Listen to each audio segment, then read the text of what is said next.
How do you like your burger? Oh, the camera is out. Oh, don't put my face. Hey, So I'm with yeah, what's good? What's good? What's poppin'? Yeah, so in a place called Magharibi in Langata.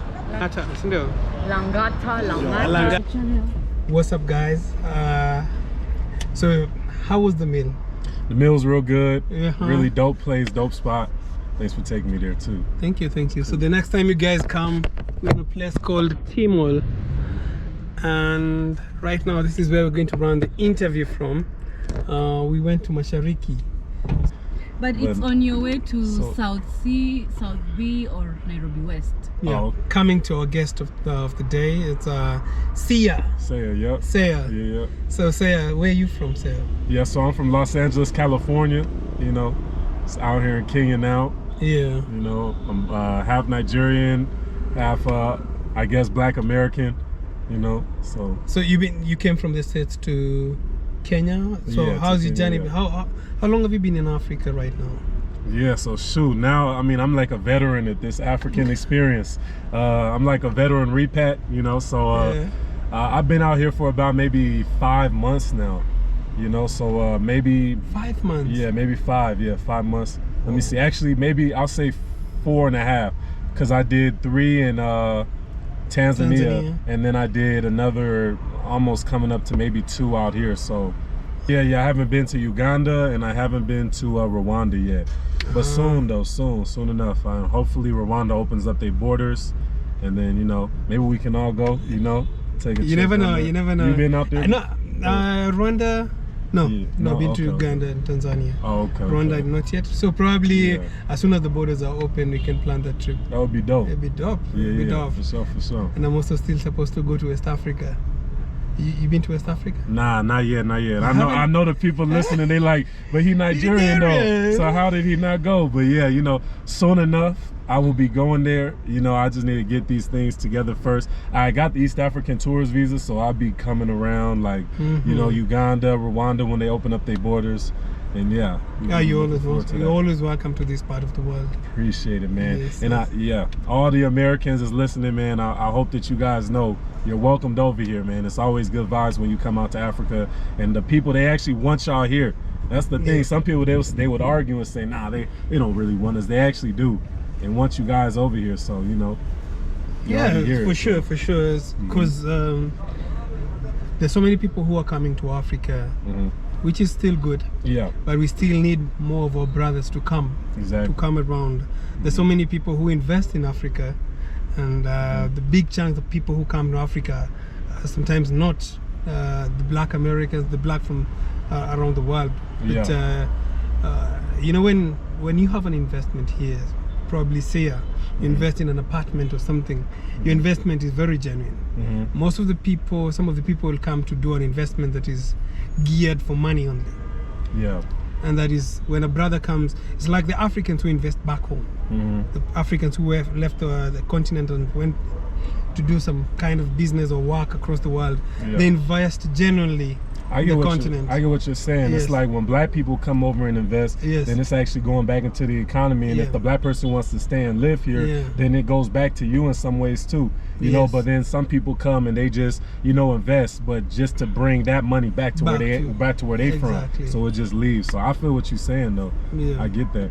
So you've been in East Africa about 6 months. Probably some people would like to know how's your experience been, and you have to be very honest with them. Because they'll be coming having full expectation to, you know, the land of milk and honey, and the next time they're disappointed. You can just give them a brief of what to expect when you come here.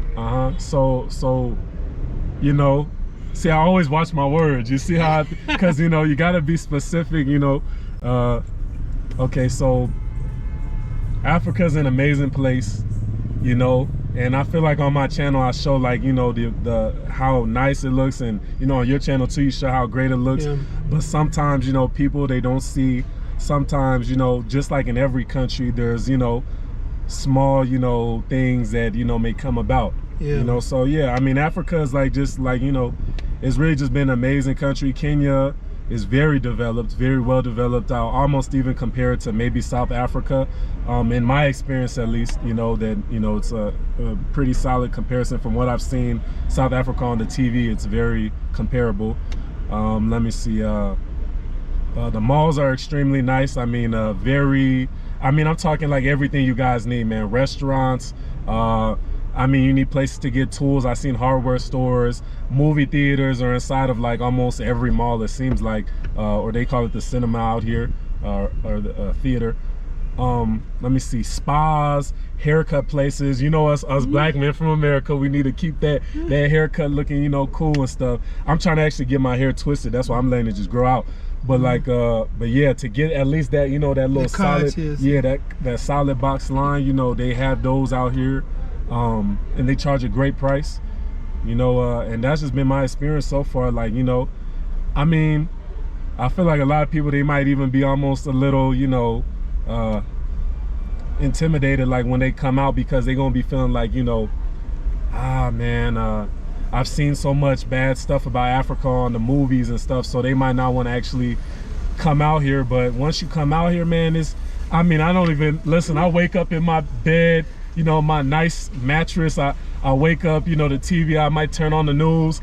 I mean, it's, like, it's nothing to be, feeling any type of tense ways about, man. Africa is your home, and once you get here, you will see, and the more, every time I see, like, like, I'd be like, oh man, feels good, because you constantly seeing your own people, like, and that's something that you don't get to wake up in America and, walk out the door and the first person you see is black.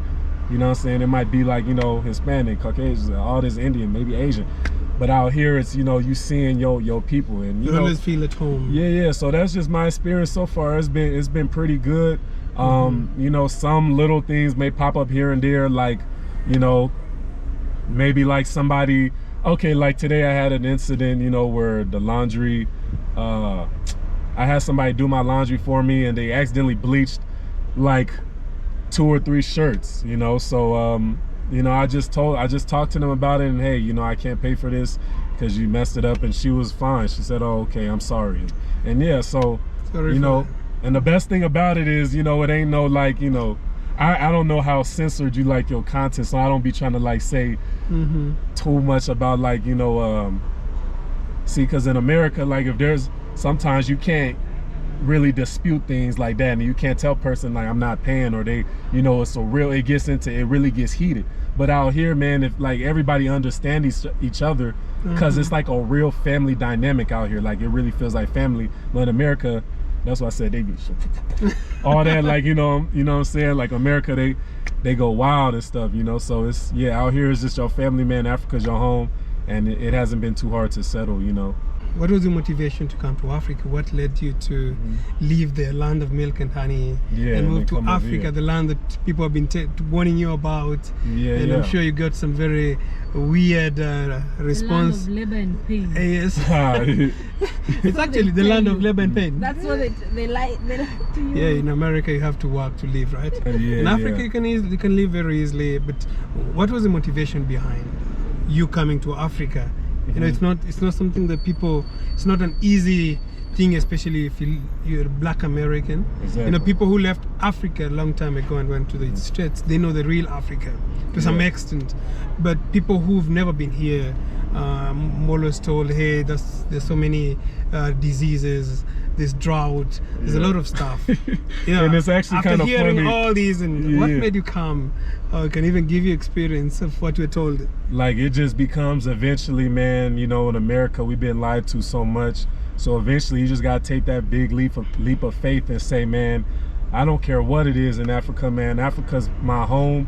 And me, I'm part Nigerian, so my dad Nigerian, my mom's black, so me, just like a sense of wonder, like what Africa is really like. You know what I'm saying? Like, so that's what really made me came. Also channels like yours, and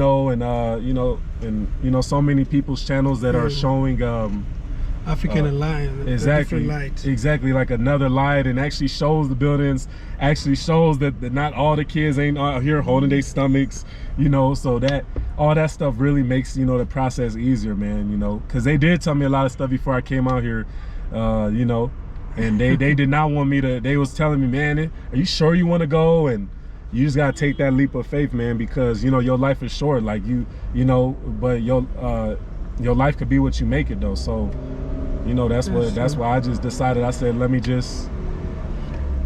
Did you plan to come to stay this long?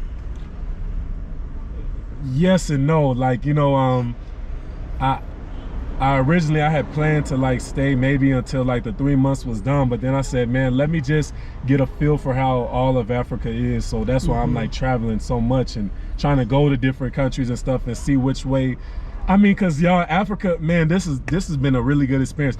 The good thing about Africa is like, it's like you traveling to like different family members' households. Like you got your auntie that live over there in like maybe California, you got another uncle that lives in New York, and then you got like, you know, maybe some cousins that live down in Texas or something like that. So that's how it feels out here, and that's why I haven't left yet, because I feel like, you know, so I feel so comfortable and free in each country. So it's just, you know, I'm just still traveling, trying to make it is what it is. So and thank you. We really appreciate you visiting the mother Africa. This is the land of milk and honey. For real. And it's a great thing that you're also showing other guys from the States about the continent. Yeah, you can give us more about the insight about the life in the US for a citizen. You know, most of us we dream like America is not most of us, I'm just generalizing, but America is our land of milk and honey. This is where you find people using the boats and stuff just to get to America, you know, faking the passport, you know, anything just to be in America. To be over there. Is it the land of milk and honey? And you can give us more insight on that, compared to what you've experienced right now in Africa. Man, it's the land of drugs and alcohol, man. man, them people, America ain't what it seems, man. Like, it's a nice place. The only thing that makes America nice is how organized it is. That's the only real thing that, I mean, America is so damn organized. I mean, everything is like, organized. But then some days, man, you know, for us black folks, it almost feel like life or death out there, you know what I'm saying? So like, you might be, shoot, I mean, my Americans know, everybody that's from America, they know. You could just be walking in Africa.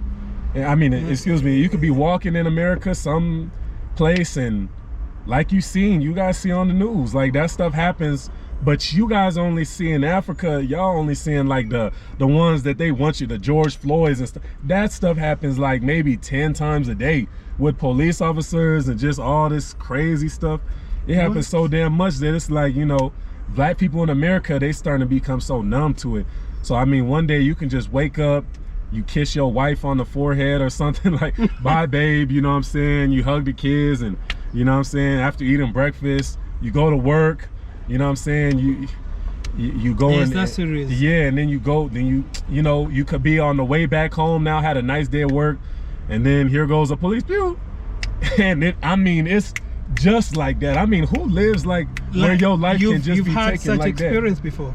Yeah, like they stopped me and my homies on the street because they thought we was somebody else. Like they thought, oh, after they stopped us for 10-20 minutes, they said, oh, you guys weren't even the and they just drove off. And I'm like, man, the police, we was on. Heck, I mean, it's just crazy, man. They didn't even apologize or give no apology. Oh wow, oh, we got the wrong ones.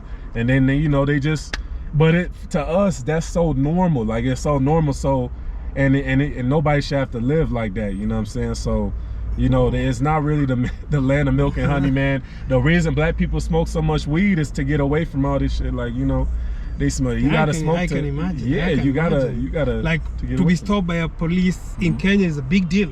Yeah, not like a traffic offense. Like police stop you and as a suspect with a gun, with the guns. Oh, sure, like here's a big deal. I'm not saying that the Kenyan police are good people or pure. They have their own ways, because there's also corruption is very rampant in Africa. Yeah. But I would tell you, like putting your life on the cross line, that kind of situation, it's not really common in Africa. Unless to some countries, I cannot confirm for all countries from Africa as well. Yeah. So yeah, really glad that you came to Africa. And really, because I'm not even seeing the corruption like that. It's just, you know, it's really, I mean, to come over here, maybe because everybody kind of doesn't even involve me with corruption because I'm American, and I mean they don't even suspect, you know, so maybe that's why. But I mean, I don't even see it. This is like a utopia to me. And then people looking at utopias as like futuristic with like alien like buildings, like, you know what I'm saying, and like Jetsons and like just floating cars and stuff. But like this is utopia to me, where you got an equal balance of buildings and trees and wildlife, you know what I'm saying. This is beautiful. This to me, like, I mean, where I'm from in California, they done chopped all of our trees down and then they replaced them with like palm trees. But like, you know, it's out here, there's so many different varieties, different animals, and you know, it's great out here, man. It just feels good. So that's good to get from the horse's mouth. And you also have a very good channel that you try to change the narrative about Africa. Yeah, for real. Africa. So we really appreciate. So you can just mention to my fans, what's your channel? Yeah, so my channel name is called Seaya, S-E-A-Y-A, and it's basically just me showing off my life out here in Africa as I travel. And you know, yeah, that's really it. I'm just trying to change the narrative, trying to get more of y'all to come out here, you know, and yeah, you know, just showing my you know, my views as an American coming over here. And yeah, so do you have a timeline you're going to stay in Africa before you go back or decide to stay? As of now, it's unknown. But as I go on, you know, we gonna see though, because I'm really liking Africa. But that's a big move. But we gonna see though. You know? Time will tell. Only time will tell. Exactly. Yeah. So guys, I'm taking sugarcane juice, pure. Yeah. Oh yeah, I got one straight from the sugarcane. Oh, my thing. I will put the link on the description box below, as well as on the comment section below. Please go and subscribe, and yeah, just say you came from African Traveler. African Traveler sent you. And don't forget to like this video. Don't forget to leave smash that like button, leave a comment, and subscribe as well. Thank you guys, and see you on the next one. Peace out.